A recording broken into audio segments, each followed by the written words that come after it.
জৈব রসায়নের আমরা সমাবয়বতা বা আইসোমারিজম শুরু করছি। দেখো, আইসোমারিজম তথা যে সমাবয়বতা বিষয়টি ক্লাস 10-এ তোমরা কিছুটা পড়েছো, তার সাথে কিছু আরো সংযোজন হয়েছে।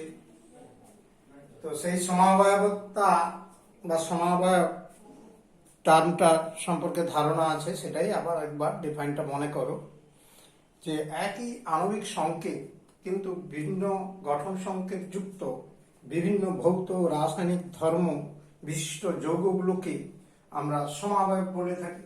তার মানে আণবিক সংকেতটা একই হতে হবে কিন্তু গঠন সংকেত ভিন্ন। হ্যাঁ, তার ফলে কি হচ্ছে না, তাদের ভৌত এবং রাসায়নিক ধর্ম হচ্ছে আলাদা হচ্ছে, এমন যৌগগুলোকে পরস্পরের সমাবয়ব বলা হয়। আর এই বৈশিষ্ট্য, যৌগগুলোর এই বৈশিষ্ট্য তথা এই ধর্ম কে বলা হয় সমাবয়বতা। আমি ডিফাইনটা অলরেডি বোর্ডে লিখেছি। দেখো, একই আণবিক সংকেত কিন্তু ভিন্ন গঠন সংকেত যুক্ত বিভিন্ন ভৌত রাসায়নিক ধর্ম বিশিষ্ট যৌগ সমূহকে পরস্পরের সমাবয়ব বলা হয় বা আইসোমার, এবং এই ঘটনাকে সমাবয়বতা বলে। তো এই সমাবয়বতা টাইপ অফ আইসোমারিজম তথা সমাবয়বতার শ্রেণীবিন্যাস, এটা লক্ষ্য করো। এটা দু রকমের রয়েছে আমরা জানি, গঠনগত তথা স্ট্রাকচারাল আইসোমারিজম বা গঠনগত সমাবয়বতা, আরেকটা রয়েছে স্টিরিও আইসোমারিজম বা ত্রিমাত্রিক সমাবয়বতা। এবার গঠনগত সমাবয়বতাকে কয়েকটা শ্রেণীতে বিভাজন করা হয়েছে। আমি এখানে পাঁচখানা শ্রেণী দেখিয়েছি, পাঁচখানা নয়, ছখানা শ্রেণী দেখিয়েছি। একটি হচ্ছে চেইন আইসোমারিজম মানে শৃঙ্খল ঘটিত সমাবয়বতা। দ্বিতীয় হচ্ছে পজিশন আইসোমারিজম অর্থাৎ অবস্থান ঘটিত সমাবয়বতা। তৃতীয় হচ্ছে ফাংশনাল গ্রুপ আইসোমারিজম মানে কার্যকরী মূলক ঘটিত সমাবয়বতা। চতুর্থ বদ্ধ শৃঙ্খল মুক্ত শৃঙ্খল হচ্ছে আমার সমাবয়বতা। পঞ্চম মেটামেরিজম, ষষ্ঠ টটোমেরিজম। তাহলে শৃঙ্খল গঠিত, অবস্থান গঠিত, কার্যকরী মূলক ঘটিত, বদ্ধ শৃঙ্খল, মুক্ত শৃঙ্খল, মেটামেরিজম এবং টটোমেরিজম। এই হচ্ছে ছটা শ্রেণী, গঠনগত সমাবয়বতার ছটা শ্রেণী রয়েছে। আর ত্রিমাত্রিক অর্থাৎ স্টিরিও আইসোমারিজম তিন প্রকারের রয়েছে। একটি জিওমেট্রিক্যাল আইসোমারিজম বা জ্যামিতিক সমাবয়বতা। দ্বিতীয় হচ্ছে আমার অপটিক্যাল আইসোমারিজম বা আলোকীয় সমাবয়বতা। তৃতীয় হচ্ছে কনফরমেশনাল সমাবয়বতা। জ্যামিতিক আলোকীয় কনফরমেশনাল সমাবয়বতা। এটা একটা পাঠে পড়বো আমরা। তার আগে আমরা গঠনগত সমাবয়বতা বিষয়টি আজকে আলোচনা করছি। গঠনগত সমাবয়বতা এটা কেমন না, এই ধরনের সমাবয়ব যৌগগুলির মধ্যে আণবিক গঠনের পার্থক্য অর্থাৎ পরমাণুগুলির পারস্পরিক সংযুক্ত হওয়ার পার্থক্যের কারণে যে এই ধরনের গঠনগত সমাবয়বতার সৃষ্টি হয়েছে। তাহলে দেখো যে গঠনগত সমাবয়বতা অর্থাৎ এই প্রকার সমাবয়ব যৌগগুলিতে বা যৌগ সমূহে আণবিক গঠনের পার্থক্য দেখা যায়। আণবিক গঠন কাঠামো, আণবিক গঠন কাঠামোর পার্থক্য অর্থাৎ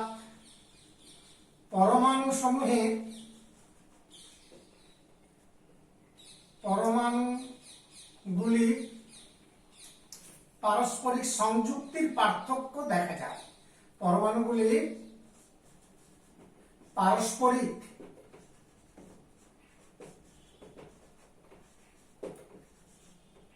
সংযুক্ত হওয়ার পার্থক্য বর্তমান। তাহলে এই জাতীয় মানে যৌগগুলোতে এই ধরনের পার্থক্যের কারণে ঘটে থাকে। তার মানে যৌগ সমূহে কিগুলো পার্থক্য রয়েছে? আণবিক কাঠামোর পার্থক্য দেখা যাচ্ছে তথা পরমাণুগুলির পারস্পরিক সংযোজনের পার্থক্য দেখা যাচ্ছে। আমরা এই গঠনগত সমায়তার প্রথম যে শৃঙ্খল সমায়তা নিয়ে আলোচনা করছি, লক্ষ্য করো যে শৃঙ্খল সমায়তা কি চেইন আইসোমারিজম।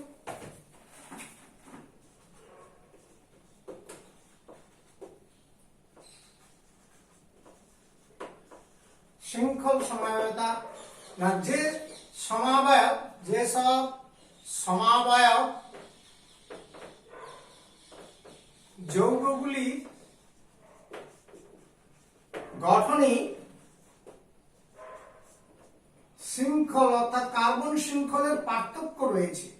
হ্যাঁ, শৃঙ্খলগত পার্থক্য দেখা যায়।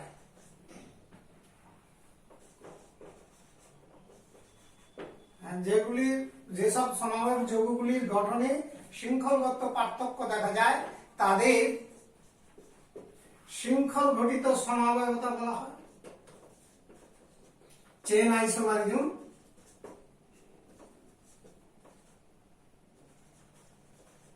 সমাবয়ব বা চেন আইসোমার বলে এবং এই সমাবয়বতাকে এইরূপ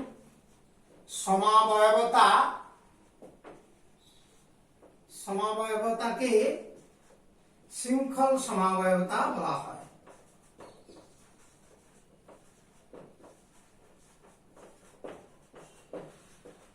As for example, ধরো 5খানা কার্বন যুক্ত অ্যালকেন, দ্যাট ইজ C5H12, এই আণবিক সংকেত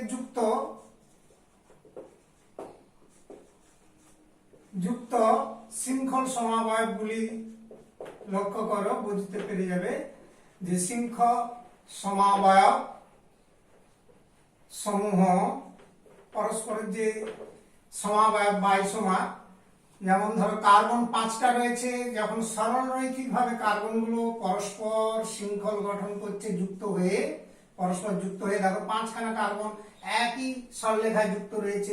এবার কার্বনের যোজ্যতার চাপ পূরণের জন্য হাইড্রোজেনকে আমরা স্ট্যান্ডার্ড করে নিতে পারি, 3টে হাইড্রোজেন প্রান্তীয় কার্বনগুলোতে যুক্ত হবে। মাঝের গুলো দেখো প্রত্যেকটা কার্বনের 2টো যোজ্যতা পূরণ আছে, তার মানে আর 2টো করে হাইড্রোজেন যুক্ত করতে হবে।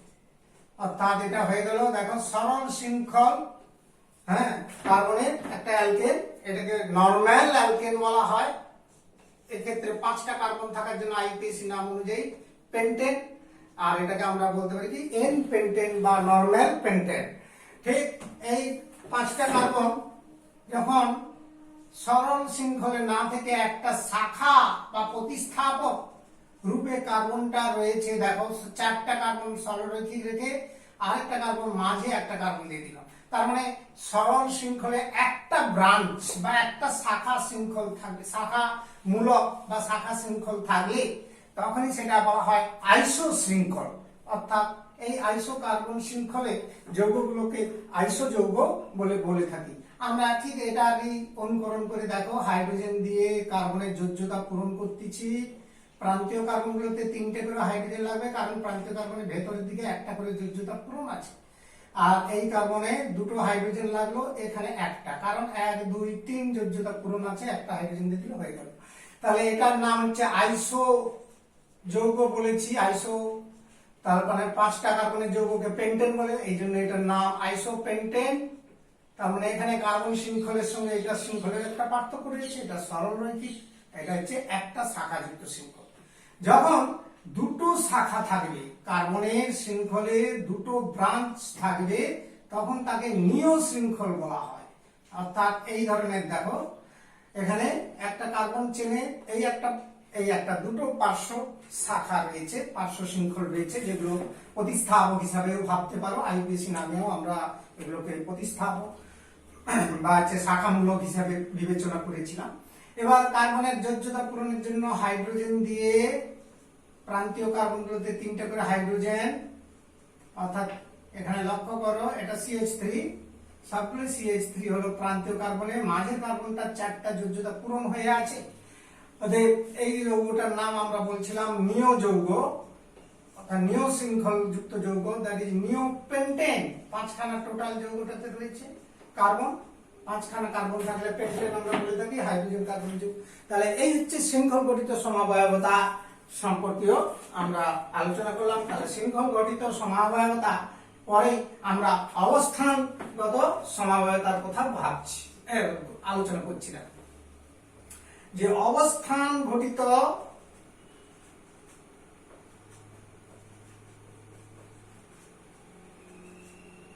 সমাবয়বতা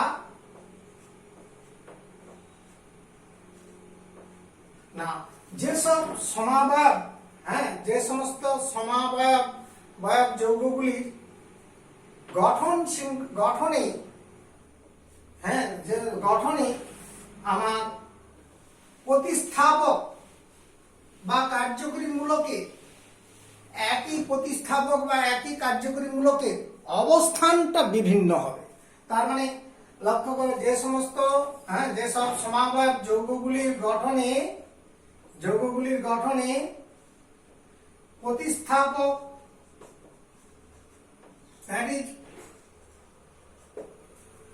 কি বলছি কার্যকরী মূলক হতে পারে,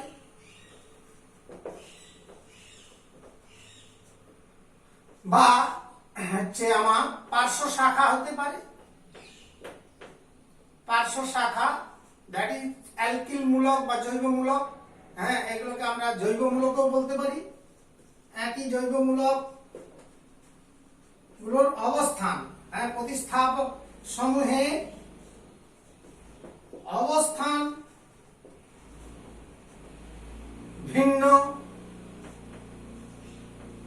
বিভিন্ন হয়, তাহলে আমরা কি বললাম, যেসব সমাবয়ব যৌগগুলির গঠনে প্রতিস্থাপ সমূহের অবস্থান বিভিন্ন হয় তাদেরকে আমরা অবস্থান গঠিত সমাবয়ব বলতে পারি। অবস্থান গঠিত সমাবয়ব বলা হয় এবং এরূপ সমাবয়বতাকে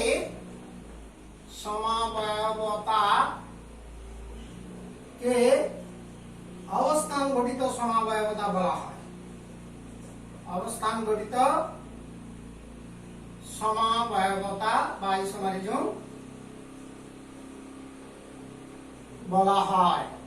অ্যাজ ফর এক্সাম্পল দেখো, আমরা যেমন ধরো একটা দিচ্ছি অ্যালকোহল, হচ্ছে propyl alcohol, CH3 CH2 CH2OH।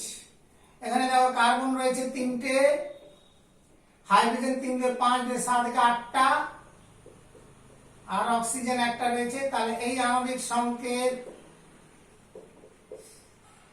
যুক্ত C3H8O আণবিক সংকেত যুক্ত অবস্থান গঠিত সমাবয়ব গুলি হলো,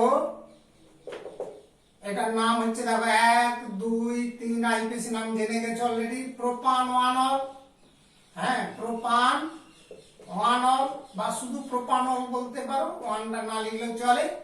আবার দেখো এই যৌগটার ক্ষেত্রে দেখো কার্যকরী মূলকটা মাঝের কার্বনে রয়েছে OH হাইড্রক্সিল মূলক, এবং এটার দিকে লক্ষ্য করো, নাম্বারিং করলে প্রোপান 12।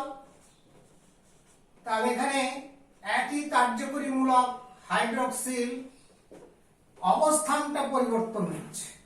তার মানে এই দুটো গঠনে কার্যকরী মূলকের তথা প্রতিস্থাপকের অবস্থান বিভিন্ন হচ্ছে। অর্থাৎ হাইড্রক্সিল মূলক 1 নম্বর কার্বনের রয়েছে শৃঙ্খলের, আবার এক্ষেত্রে রয়েছে মুখ্য শৃঙ্খলের 2 নম্বর কার্বনে রয়েছে। তাহলে এখানে এই অবস্থানগত সমাবয়ব বলতে এইটাকেই বোঝাচ্ছে যে কার্যকরী মূলক অবস্থানগত পার্থক্য থাকলে তখনই সেই ধরনের সমাবয়ব যাদের আণবিক সংকেত একই কিন্তু গঠন সংকেত আলাদা, এমন ক্ষেত্রগুলোকে বলা হচ্ছে কি আমার অবস্থান গঠিত সমাবয়বতা।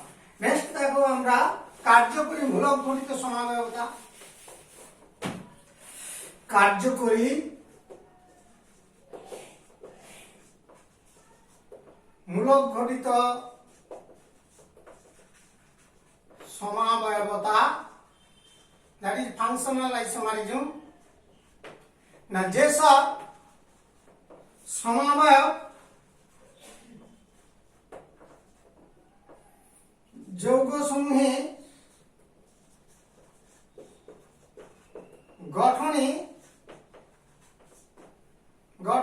বিভিন্ন কার্যকরীমূলক বর্তমান, বিভিন্ন কার্যকরীমূলক আণবিক সংকেত একই, কিন্তু গঠন সংকেতে কি হয়েছে না মানে একাধিক কার্যকরীমূলকের সৃষ্টি হয়ে যায়, অর্থাৎ বিভিন্ন কার্যকরীমূলক দেখা যায়, তাদের ফাংশনাল গ্রুপ আইসোমার বলে, অর্থাৎ কার্যকরী মূলক ঘটিত সমাবয়ব বলে, এবং এরূপ সমাবয়বতাকে কার্যকরী মূলক ঘটিত সমাবয়বতা বলা হয়। কার্যকরী মূলক ঘটিত সমাবয়বতা বলে। এজ ফর এক্সাম্পল, ধরো আমরা একটা যৌগ দিচ্ছি, যেমন C4H10O আণবিক সংকেত যুক্ত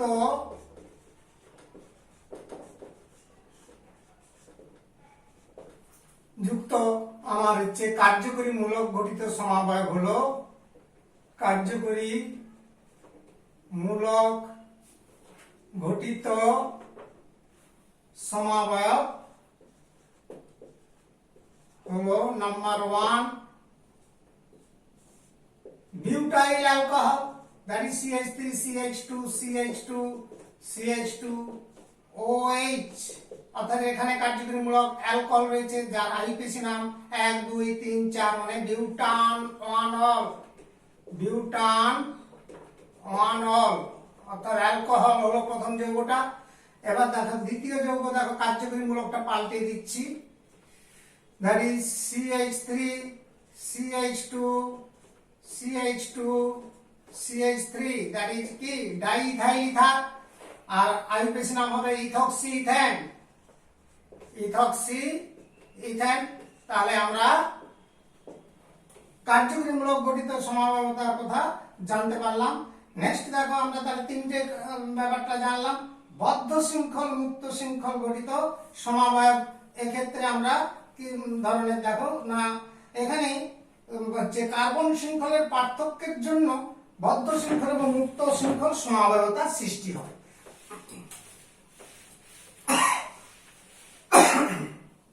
যে বদ্ধ শৃঙ্খল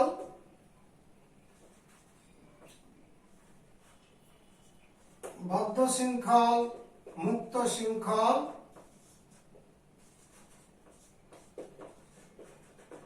সমাবয়বতা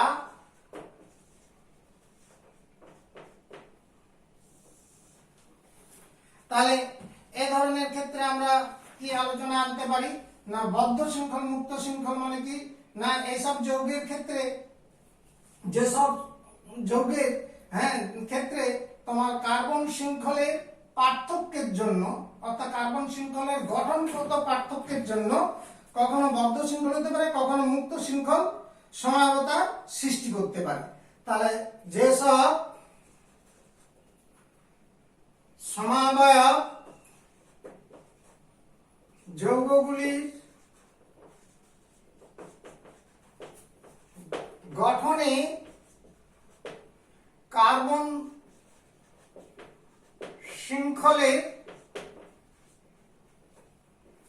গঠনগত পার্থক্যের জন্য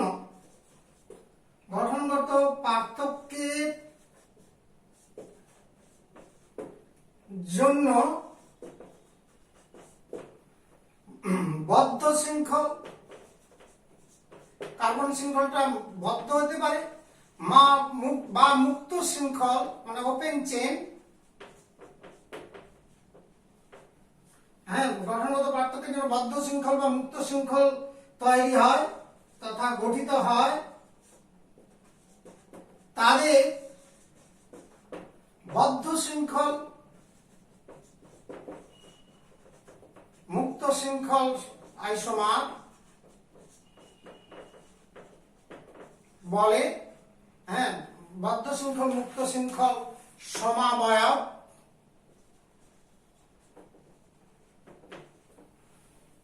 বলে এবং এই ধরনের সমাবয়বকে, এইরূপ সমাবয়বতাকে বদ্ধ শৃঙ্খল মুক্ত শৃঙ্খল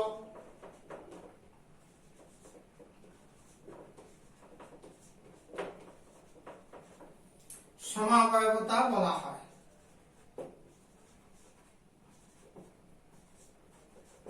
কেমন? অর্থাৎ এরকম ক্ষেত্রে কিটা বললাম, তাহলে এদের আণবিক সংকেত একই কিন্তু গঠন সংকেতটা আলাদা, কিন্তু সেই গঠন সংকেতে কিটা পার্থক্য রয়েছে না কার্বন শৃঙ্খলগুলো বিভিন্ন ভাবে যুক্ত হচ্ছে, অর্থাৎ কার্বন শৃঙ্খলগুলো বিভিন্ন রকম ভাবে গঠিত হচ্ছে। তারা সেই কার্বন শৃঙ্খল গঠনের সময় কখনো বদ্ধ শৃঙ্খল হচ্ছে, আবার কখনো মুক্ত শৃঙ্খল হচ্ছে। যেমন একটা যৌগ উদাহরণ দিচ্ছি, দেখো C4H8 আণবিক সংকেত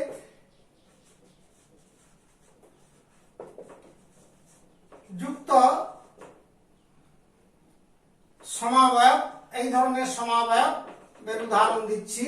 যেমন দেখো C4 মানে এখানে রয়েছে CH2 CH CH2 CH3, এটার নাম নিশ্চিত বুঝতে পারছো অ্যালকিন, অর্থাৎ এটা হচ্ছে বিউটিন, বিউট ওয়ান ইন অথবা শুধু বিউটিন বলতে পারো। হ্যাঁ, বিউট ওয়ান ইন বা বিউটিন। নাম্বার 2, তেমনি দেখো আবার এখানে শৃঙ্খলটা ওপেন শৃঙ্খল মুক্ত শৃঙ্খল, অর্থাৎ প্রথম যৌগে কার্বন 4টা পরমাণু একটা শৃঙ্খলে যুক্ত হয়ে আছে। কিভাবে না প্রথম কার্বন এবং শেষ কার্বনের মধ্যে কোনো বন্ধন নেই, এটা এই জন্য ওপেন চেইন বলে থাকি, আমরা প্রথমেই আলোচনা করেছিলাম। আবার দেখো প্রথম এবং শেষ কার্বনের মধ্যে একটা বন্ধন তৈরি হয়ে গেছে, যেমন 4টা কার্বন যুক্ত হয়ে একটা চতুর্ভুজ তৈরি করছে। এখানে প্রতিটা কোণায় কৌণিক বিন্দুতে অর্থাৎ 4টা শীর্ষ বিন্দুতে 4টা কার্বন পরস্পর যুক্ত হয়ে এখানে বদ্ধ শৃঙ্খল তৈরি হয়েছে এবং প্রতিটা কার্বনের যোজ্যতা 1 2 পূরণ আছে, তার মানে দুটো করে হাইড্রোজেন যুক্ত। হ্যাঁ, দুটো করে হাইড্রোজেন যুক্ত রয়েছে, তার মানে এটা সাইক্লিক যৌগ। আইইউপিএসি অনুযায়ী এদের উপসর্গ আসবে, প্রধান উপসর্গ কি সাইক্লো।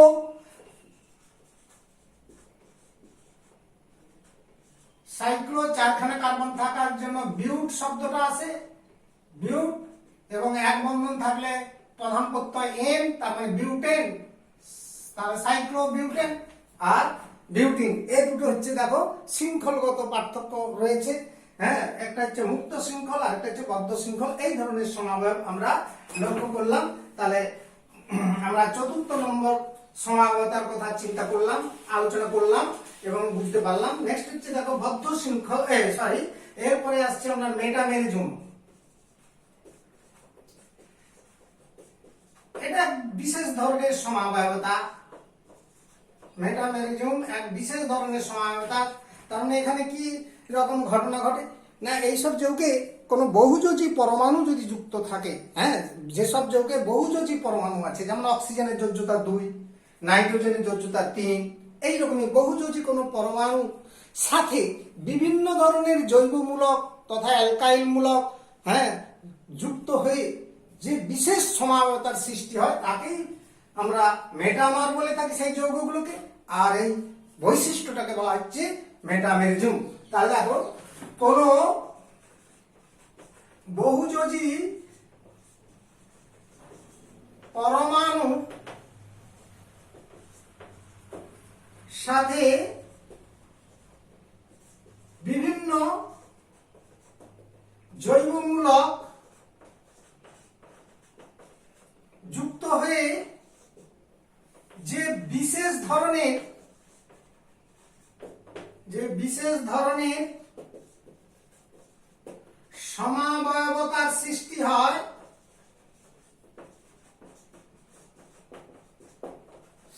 হয়, তাকে মেটামেরিজম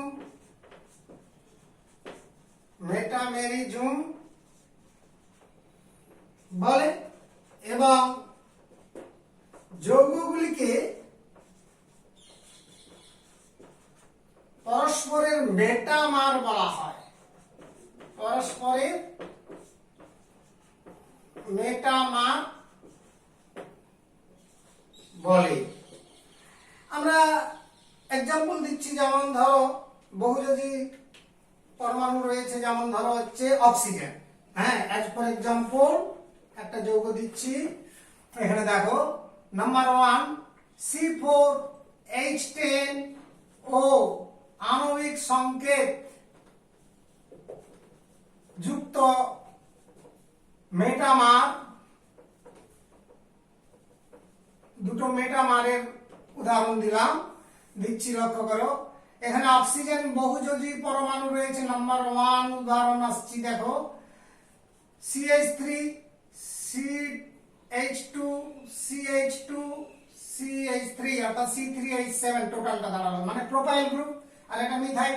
তাহলে এখানে দেখো মিথাইল আর এখানে প্রোপাইল দুটো জৈবমূলক আছে। নেক্সট আরেকটা যৌগ সমাবয়বটা দিচ্ছি, দেখো CH3 CH2 CH2 CH3 অর্থাৎ এখানে দেখো দুটো জৈবমূলক রয়েছে, একটা ইথাইল, দুটোই ইথাইল। হ্যাঁ, C2H5। তাহলে এর সাথে পার্থক্য কি রয়েছে? না, এই বহুযোজী অক্সিজেন পরমাণুর সাথে বিভিন্ন জৈবমূলক যুক্ত আছে। হ্যাঁ, আর এটার নাম তোমরা আইউপিএসি নাম অনুযায়ী জানো, মিথক্সিপ্রোপেন। মিথক্সিপ্রোপেন এই যৌগটার নাম। আর এটা হচ্ছে ইথক্সিইথেন। ইথক্সিইথেনে তাহলে এই যে বিশেষ ধরনের সমাবয়ব দুটো জানলে এটা হচ্ছে মেটামেরিজম। আর এই যৌগ দুটোকে আমরা বলতে পারি মেটামার। এরকম আরো যৌগ পাবে অ্যামিন যৌগের ক্ষেত্রে, তোমরা লক্ষ্য করতে পারবে। ঠিক সেখানে নাইট্রোজেনের যোজ্যতা আমরা জানি 3, মানে 3 যোজ্যতার সঙ্গে বিভিন্ন জৈবমূলক যুক্ত হয়ে সেই ক্ষেত্রেও আমার হতে পারে। যেমন ধরো আমি একটা উদাহরণ দিচ্ছি, এই যে নাইট্রোজেনের সাথে 3টা মিথাইল দিয়ে দিলাম, 3টা যোজ্যতা, অর্থাৎ ট্রাইমিথাইল অ্যামিন। Trimethyl amine. আবার দেখো CH3 CH2 NH, এখানে যেমন রয়েছে মিথাইল ইথাইল অ্যামিন। হ্যাঁ, অর্থাৎ সরি ইথাইল মিথাইল অ্যামিন, অথবা কি বলতে পারি N মিথাইল ইথেন। হ্যাঁ, সরি এটার নাম দিচ্ছি, দেখো N মিথাইল, আইপিএসি নাম জানো তোমরা, N মিথাইল ইথানঅ্যামিন। ইথানঅ্যামিন। আর এটার নাম নিশ্চিত জানো। হ্যাঁ, কি নাম হবে না NN ডাইমিথাইল, আইপিএসি নাম NN ডাইমিথাইল ইথানঅ্যামিন। ডাইমিথাইল। এইগুলোর মধ্যে ফাঁক থাকে না জানো, এইগুলো আমার ফাঁক রাখা হয়ে যাচ্ছে, একসঙ্গে নামটা হবে NN ডাইমিথাইল হচ্ছে মিথানঅ্যামিন। মিথানঅ্যামিন। তাহলে এই হচ্ছে ইউপ্যাক নাম। তোমার হচ্ছে এক্ষেত্রেও দেখো দুটো মেটামার হচ্ছে পরস্পরের। তাহলে আমরা মেটামার জানলাম। নেক্সট হচ্ছে আমরা আসছি টটোমারিজম বা টটোমেরিজম সম্পর্কে আলোচনা করছি। তাহলে দেখো টটোমেরিজম যেটা বলছিলাম, যে এক্ষেত্রে এই ধরনের সমাবয়বতাটা কেমন ধরনের ঘটে না, দুটো গঠনগত সমাবয়ব যৌগ তাদের পরস্পর দ্রুত রূপান্তরিত হয়, এক ধরনের গঠন থেকে আরেক ধরনের গঠনে রূপান্তরিত হয়, এবং এই রূপান্তরটি একটি ইকুইলিব্রিয়াম স্টেট রক্ষা করে, অর্থাৎ সাম্যাবস্থা একটা বজায় থাকে। এই ধরনের যে গঠিত একটা আরেকটা যৌগ বা সমাবয়বগুলোকে পরস্পরের আমরা টটোমার বলে থাকি। আর এই বিশেষ ধরনের এই বিশেষ ধরনের ঘটনাকে আমরা টটোমেরিজম বলে থাকি। এই টটোমারিক পরিবর্তনটাকে, অর্থাৎ এই ধরনের যে রূপান্তরকে আমরা একটা উভমুখী চিহ্ন, যেমন উভমুখী রাসায়নিক বিক্রিয়ার চিহ্ন ব্যবহার হয়, তবে এক্ষেত্রে একটু তফাৎ রয়েছে। এই উভমুখী চিহ্নটা একটা তীর চিহ্ন ছোট হবে আর একটা তীর চিহ্ন বড় হবে। ছোটটা কোন দিকে আর বড়টা কোন দিকে না, এই দুটো টটোমার যৌগের মধ্যে যেটা কম সুস্থিত হবে তার দিকেই কিন্তু ছোট তীর চিহ্নটা থাকবে, আর যেটা অধিক স্থিতিশীল যৌগ হবে, অর্থাৎ যেটা বেশি প্রকৃতিতে স্থায়ী হয়, যে যৌগটার গঠনটা অনেক বেশি কাঠামোটা সুস্থিত হয়, এই গঠন কাঠামোর দিকে কিন্তু বড় তীর চিহ্নটা থাকবে। এখানে আমরা বিষয়টা লিখেছি, যদিও হ্যাঁ বুঝতে পারবে যে যখন দুটি গঠনগত সমাবয়বী যৌগের মধ্যে দ্রুত পারস্পরিক রূপান্তর ঘটতে থাকে এবং তাদের মধ্যে একটা গতিশীল সাম্যাবস্থা বজায় থাকে, তখন ওই দুটি সমাবয়বী যৌগকে পরস্পরের টটোমার বলা হয় এবং এই বিশেষ ঘটনাকে টটোমেরিজম বলে। এই ধরনের রূপান্তরকে আমরা এই উভমুখী তীর চিহ্ন দিয়ে প্রকাশ করছি, একটা ছোট আছে একটা বড় চিহ্ন দিয়ে প্রকাশ করা হয়। বড় তীর চিহ্ন দ্বারা অধিকতর সুস্থির টটোমারকে প্রকাশ করা হয়। তাহলে এই হচ্ছে টটোমারি ব্যাপারটা, যে দুটো গঠন একটা আরেকটার মধ্যে চেঞ্জ হয়, পরস্পর রূপান্তর হয়। এই রূপান্তরের ঘটনাটা কেমন হয় না, এই যৌগে কমপক্ষে একটা আলফা হাইড্রোজেন থাকতে হবে। আলফা হাইড্রোজেন কিভাবে ধরা হয় না, কার্যকরীমূলক যে কার্বনে যুক্ত থাকে সেই কার্বনটাকে আলফা কার্বন বলে, আর আলফা কার্বনে যুক্ত হাইড্রোজেন গুলোকে আলফা হাইড্রোজেন বলে। তো সেই ন্যূনতম একটা আলফা হাইড্রোজেন থাকতে হবে। সেই আলফা হাইড্রোজেনটা কি করবে না, একবারে পরপর গুনে গুনে 3 নম্বর পরমাণুতে ট্রান্সফার হয়ে আরেকটা যৌগ গঠন করবে। সেটা দেখালে বুঝতে পারবে, একটা উদাহরণ, হ্যাঁ এক বা দুটো উদাহরণ দিলে পরিষ্কার হয়ে যাবে। তা এখন টটোমারিক এই গঠন চেঞ্জ হওয়ার এই যে পরিবর্তন তথা টটোমারিজম হওয়ার ক্ষেত্রে দুটি শর্ত কিন্তু মেনে চলতে হবে। কোন যৌগগুলো টটোমারিক পরিবর্তন ঘটে বা টটোমার গঠন করতে পারে, তাদের ক্ষেত্রে দুটো শর্ত মাথায় রাখতে হবে। কি না, এই যৌগগুলোতে কমপক্ষে একটা করে আলফা হাইড্রোজেন থাকা চাই। যৌগে কমপক্ষে একটি আলফা হাইড্রোজেন থাকতে হবে। কেমন, আলফা হাইড্রোজেনটা আমরা এক্ষুনি বললাম, কার্যকরী মূলক যে কার্বনে যুক্ত তাকে আলফা কার্বন বলে। আলফা কার্বনে যে হাইড্রোজেন যুক্ত থাকে তাকে আলফা হাইড্রোজেন বলে। তো সেখানে মিনিমাম একটা আলফা হাইড্রোজেন থাকতেই হবে, অর্থাৎ কার্যকরী মূলকযুক্ত কার্বনে ন্যূনতম একটা হাইড্রোজেন পরমাণু থাকতে হবে সরাসরি যুক্ত।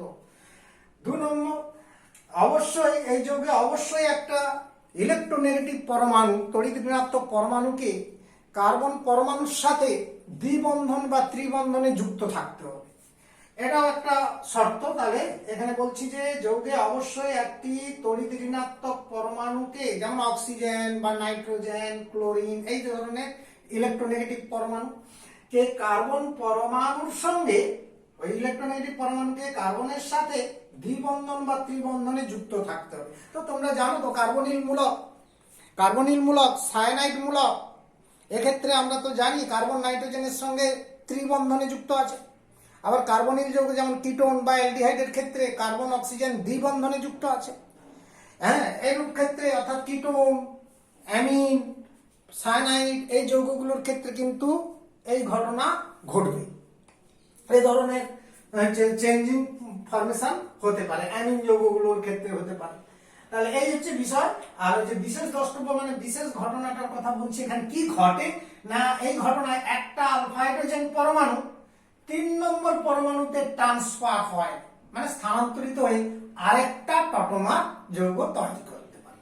সেটা এক্সাম্পলের মাধ্যমেই আমরা দেখাতে পারি, দেখালে বুঝতে পেরে যাবে। দেখো, আমরা একটা যেমন ধরো কিটো ইনল টটোমারিক চেঞ্জ দেখাচ্ছি। এক্সাম্পল নাম্বার 1, কিটো ইনল চেঞ্জিং অফ টটোমারিক।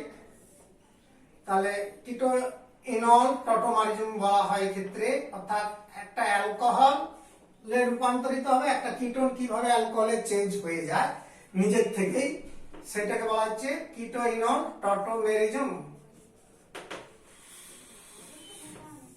আমরা যেমন ধরো একটা কিটো মূলক যুক্ত যৌগ অ্যাসিটালডিহাইড CH3 CHO, তার মানে এখানে লক্ষ্য করেছ কিটো মূলক রয়েছে, অর্থাৎ C ডবল বন্ড O। আমাদের যে শর্তটা জানা ছিল, সেটা বলা ছিল, সেটা এখানে ফুলফিলড হয়ে আছে। কার্যকরী মূলক যুক্ত কার্বন হচ্ছে আলফা কার্বন, এইটা আলফা কার্বন, কারণ কার্যকরী মূলকটা এটা CHO, আর এক্ষেত্রে আলফা কার্বন হচ্ছে এটা। তাহলে আলফা কার্বন এখানে 3টে হাইড্রোজেন আছে, মানে 3 টাইপ, হ্যাঁ 3 প্রকারের আলফা হাইড্রোজেন রয়েছে, অর্থাৎ 3টি আলফা হাইড্রোজেনের মধ্যে একটা আলফা হাইড্রোজেন এইখানে চেঞ্জ হবে। অর্থাৎ কিরকম না, এই আলফা হাইড্রোজেনটা এই পরমাণুতে যুক্ত আছে, তাহলে এটাকে বলা হবে 1 নম্বর পরমাণু। তারপরে কার্বনটাকে 2 নম্বর পরমাণু, তারপর কার্বন অক্সিজেনটাকে 3 নম্বর পরমাণু। তার মানে এটা 3 নম্বর পরমাণুতে ট্রান্সফার হয়ে যাবে। আর একটা শর্ত যেটা ছিল যে কার্বনের সাথে একটা ইলেকট্রোনেগেটিভ পরমাণুকে দ্বিবন্ধন বা ত্রিবন্ধনে থাকতে হবে যুক্ত, তাহলে এই যৌগে কার্বন অক্সিজেন দ্বিবন্ধন আছে হবে। আর এইখানে পাশাপাশি এই সিগমা বন্ধনটা এখানে ট্রান্সফার হয়ে যাবে, অর্থাৎ ওই ইলেকট্রন জোড়টা এখানে এসে ডাবল বন্ড তৈরি হবে। পাশাপাশি এখানে কার্বনের এই অক্সিজেনের দ্বিবন্ধনটা চেঞ্জ হবে। তাহলে কি কি পরিবর্তন ঘটছে দেখো, আমরা বলতেছি এক এক করে বলছি। এই আলফা হাইড্রোজেন 3 নম্বর পরমাণুতে স্থানান্তরিত হবে। পাশাপাশি এখানে যে সিগমা ইলেকট্রন জোড়টা রয়েছে, এই সিগমা ইলেকট্রন জোড়টা এসে এখানে কার্বন কার্বন একটা পাই বন্ধন তৈরি করবে। আর অপরদিকে কি হচ্ছে না, এই দ্বিবন্ধনের অক্সিজেনটা ট্রান্সফার হয়ে যাবে, যেটাকে আমরা পরে বলবো রেজোনেন্স বা মেসোমারিক এফেক্ট বিজ্ঞানী ইনগল্ডের মতে। তো সেই ঘটনাতে এই ঘটনা ঘটবে। তাহলে এর ফলে কি একটা যৌগ তৈরি হয় সেটার দিকে আমরা যদি লক্ষ্য করি,